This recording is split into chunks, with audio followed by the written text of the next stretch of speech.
All right, let's talk about a problem that every single programmer runs into, and let's be honest, kinda dreads. Those monstrous, tangled chunks of conditional logic. But what if I told you there's a Python superpower that can turn that complex mess into something clean, verifiable, and, well, actually makes sense? Okay, let's dive in. You know the feeling, right? You're just staring at your screen, trying to follow the path through this absolute jungle of ifs, ands, ors, and nots.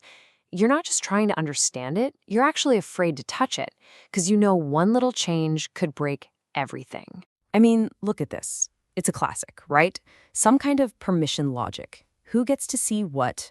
It probably started out simple, but then you add a new role here, a new condition there, and pretty soon it becomes this beast. It's tough to read, even harder to test, and it's almost impossible to be 100% sure it's even correct. And that's really the million-dollar question. How do we simplify this? And maybe even more important, how can we prove it's correct? Or how can we find contradictions that we didn't even know were hiding in there? Well, it turns out we can, and it all starts by changing how we think about the problem. This is where our secret weapon comes in. We're going to stop treating this code as a set of instructions for a computer to follow. Instead, we're going to treat it like a formal logic puzzle. And our puzzle-solving assistant is an amazing Python library called Sympy. So what is Sympy? Well, it's a library for symbolic math. And the keyword here is symbolic. Instead of just plugging in numbers and getting an answer, like 2 plus 2 equals 4, Sympy lets us work with the expressions themselves. The variables, the operators, they're all just abstract concepts that we can rearrange and analyze. This really gets to the core of the idea. It's a mental shift. We're stepping back from being the computer that just runs the code line by line. Instead, we're becoming more like a mathematician who can analyze the entire logical structure from a bird's-eye view. And that's where the real power is.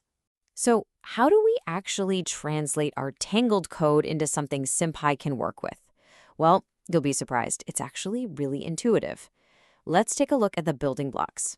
First things first, we import the tools we need from the library.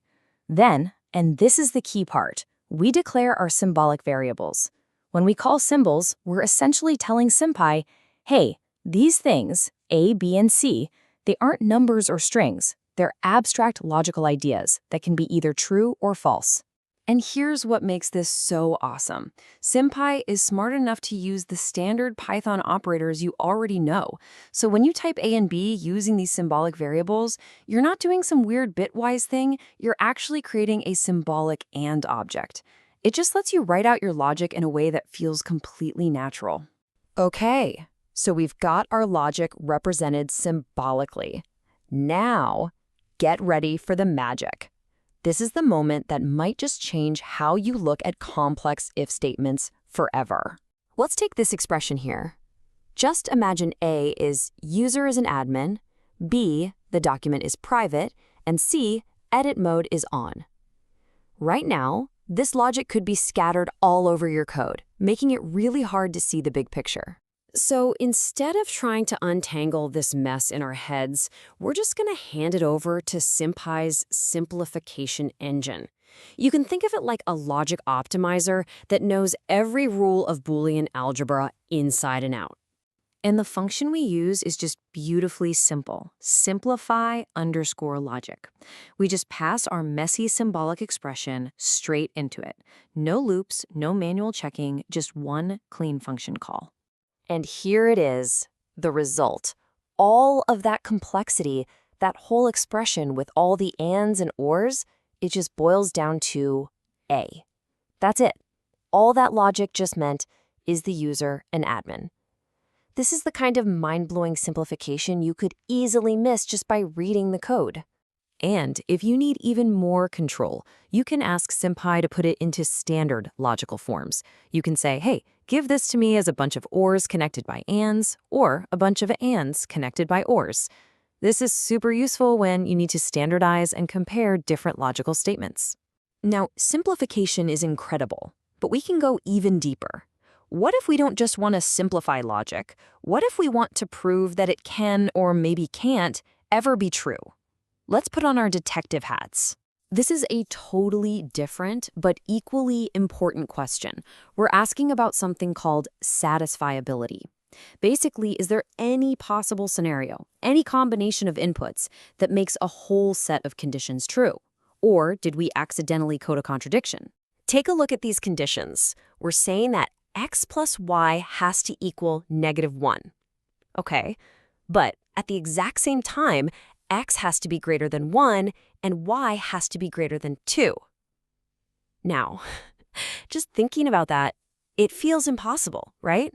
How can you add two positive numbers and get a -1? But we don't have to rely on our gut feeling. We can just ask Sympy. We use the satisfiable function. We pass in all our conditions, and Sympy acts like our logic detective, trying to find any world where all of these things can be true at once. Now, if satisfiable does find a solution, it gives you back what's called a model. A model is just a set of values for x and y that proves the expression can be true. But if it can't find a model, that means no solution exists. It means your logic is fundamentally contradictory. And there's our verdict: false. SciPy has just mathematically proven that these conditions are a contradiction. They can never, ever be true at the same time. Just imagine finding that kind of bug in your system automatically before it ever causes a single problem in production. So we've seen how to simplify our logic and how to find contradictions. Let's just zoom out for a second. What's the big picture? Why does this whole approach matter so much for writing better, more reliable code? So what's the big takeaway here? It's that using symbolic logic lets you take those really complex business rules and simplify them down to their essence. You can validate sets of conditions and automatically find those sneaky contradictions before they become bugs. But the biggest thing, really, is that fundamental shift from just executing code to actually reasoning about it. And that brings us to the end. The next time you find yourself totally lost in a forest of if statements, just remember you've got a logic detective in your toolkit. So I'll leave you with this question. What tangled piece of logic in your own work is just waiting to be solved? Thanks for watching.